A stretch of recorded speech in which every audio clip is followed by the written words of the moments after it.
as a native food. Native kasi sariling atin ang gagawin kong pagkain or menu ngayon.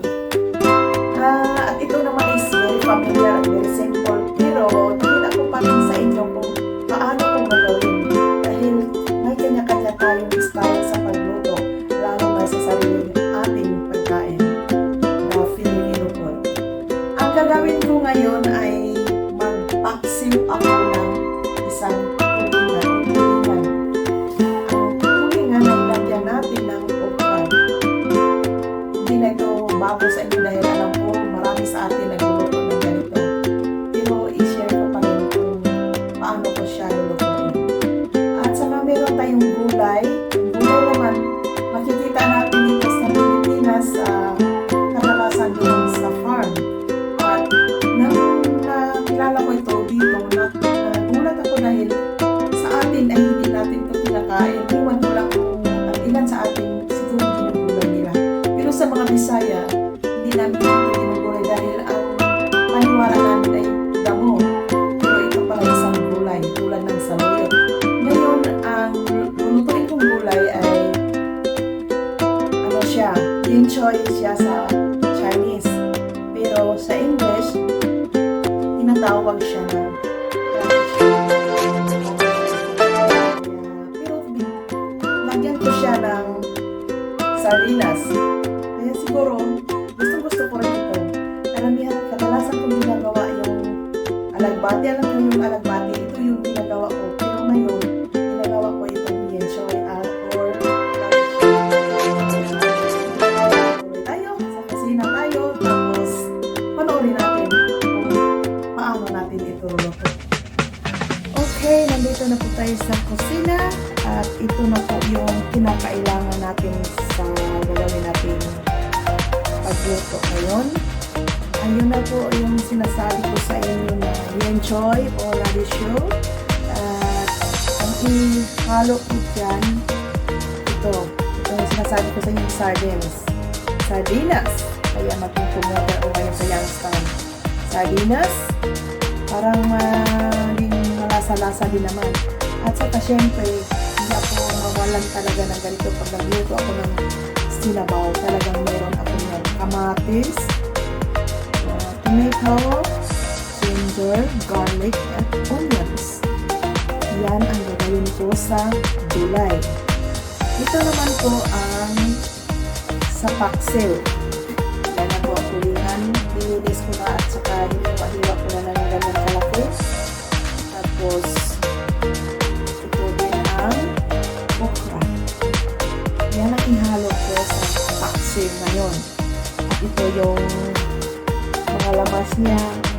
Hindi ko na siya hinahaluan ng tomato dahil paksiw ito. Kailangan ko lang ay ito lang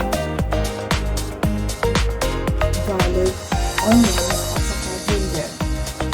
Yan lang. At saka ito yung gagamitin nating suka. Dato puti. So, made in the Philippines. Really. Siyempre, masarap talaga.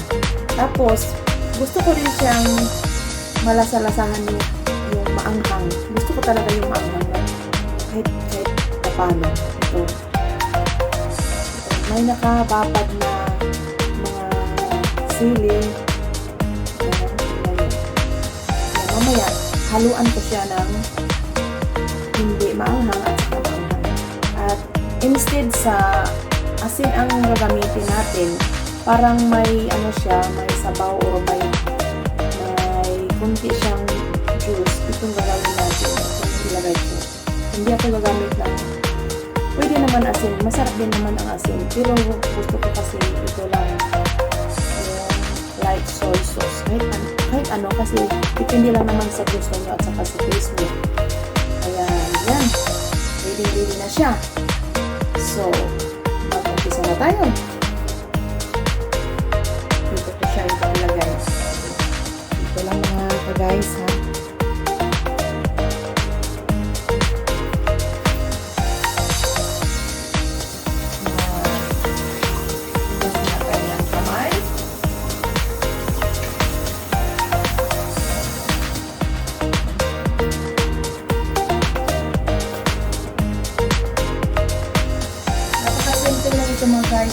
Ganituhin ko siya.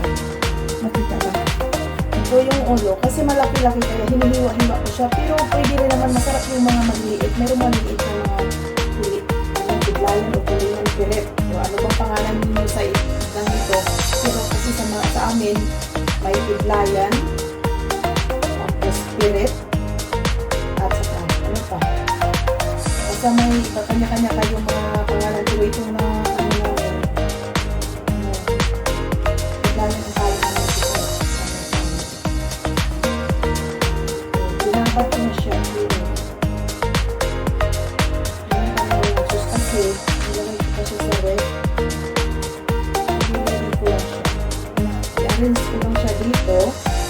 Wala itong asin. Wala pa. Hindi ko pa siya natin na lagyan yung ano na panglasa. Kaya ihalo ko siya dito. Lagay ko siya sa ilalim.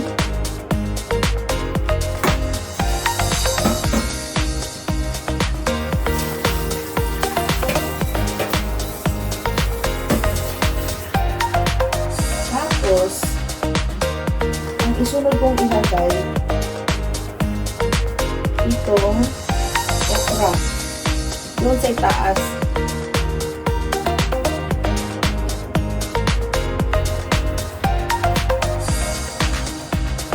Dito lang siya ilagay.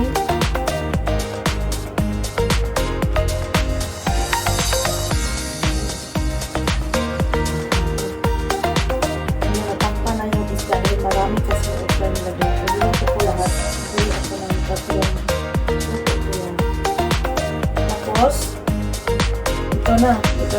ito yung luya or ginger.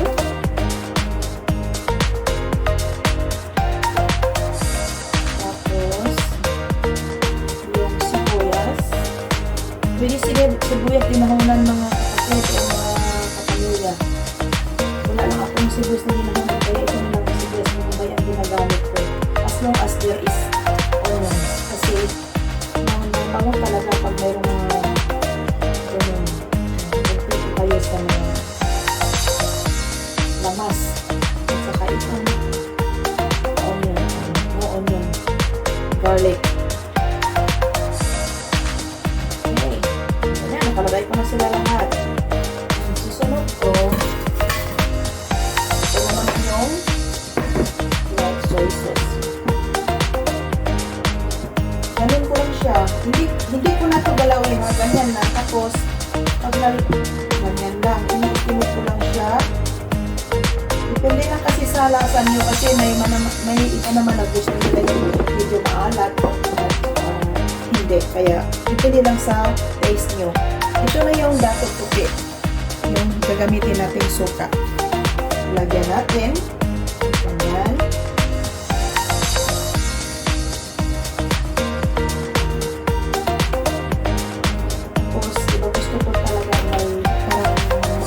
Lasahan ko yung mahalang spicy a little bit spicy kaya lagyan ko rin siya na haluan ko rin siya ng ganito na binabad ko na sa sili nilagyan ko ng sili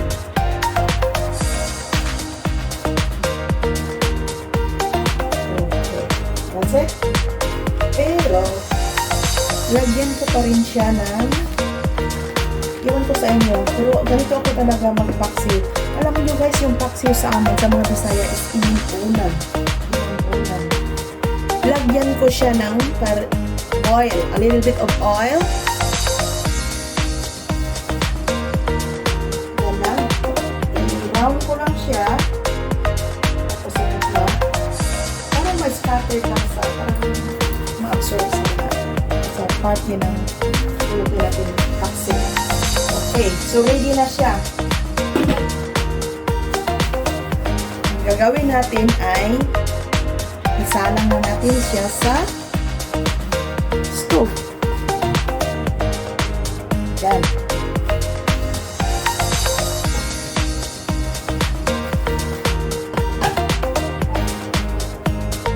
Okay.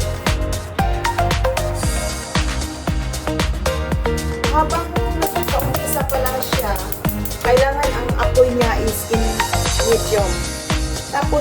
kumukulo na siya, i-reduce na ninyo yung apoy, ilagay na siya sa low.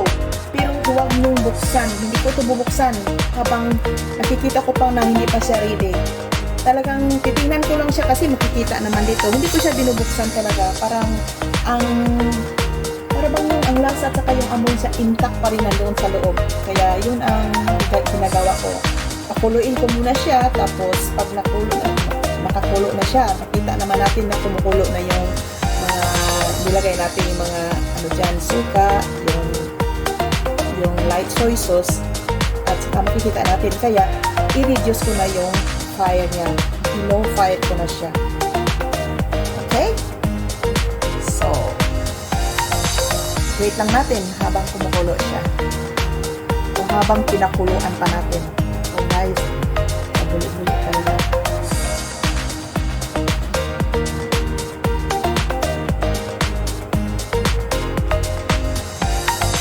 Nangangamoy na.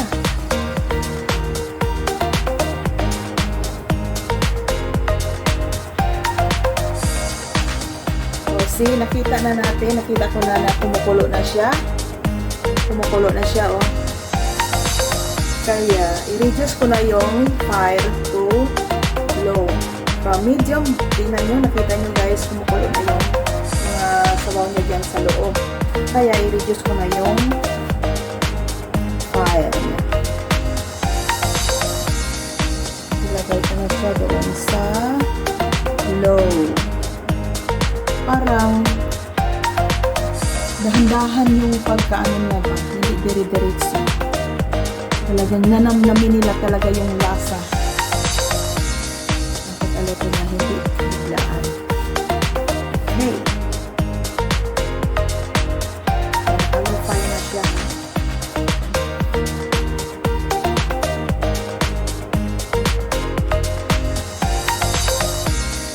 Nakikita natin na maiiba na yung kulay ng okra. Ibig sabihin, pwede na siya. I think mga 10 minutes or 5 minutes okay na siya. Pero pag gusto pa nyo na talaga na malambot siya, gusto na is diba masarap talaga kung malambot na parang yung salmon, parang yung sarili.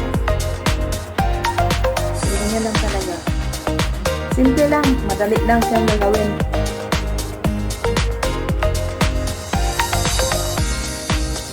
Kaya wait lang tayo mga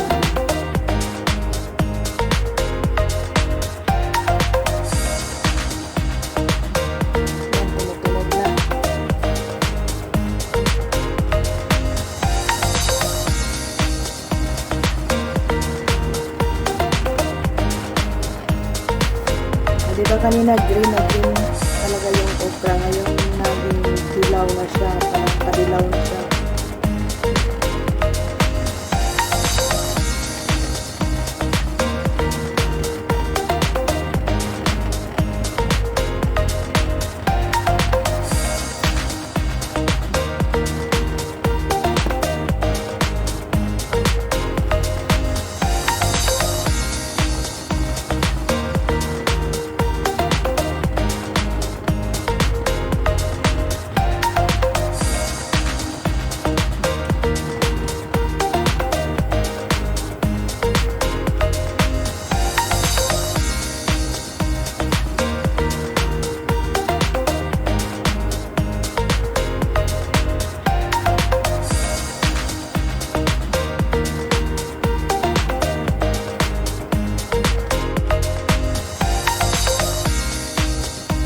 Okay guys, naka 10 minutes na siya in low fire, kaya pwede na siya. Tingnan nyo ang kulay ng okra. Okay, so tapos na siya, i-off na natin at saka i-set aside natin.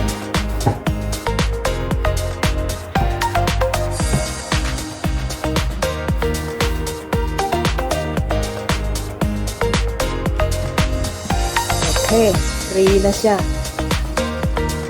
Diyan na muna hanggang palamigin natin muna siya. Saka natin siya buksan. Buksan ang mga puso.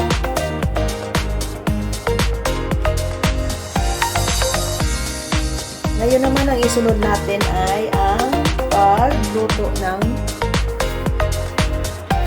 ito. Yan, choy. Sinabaw to ha.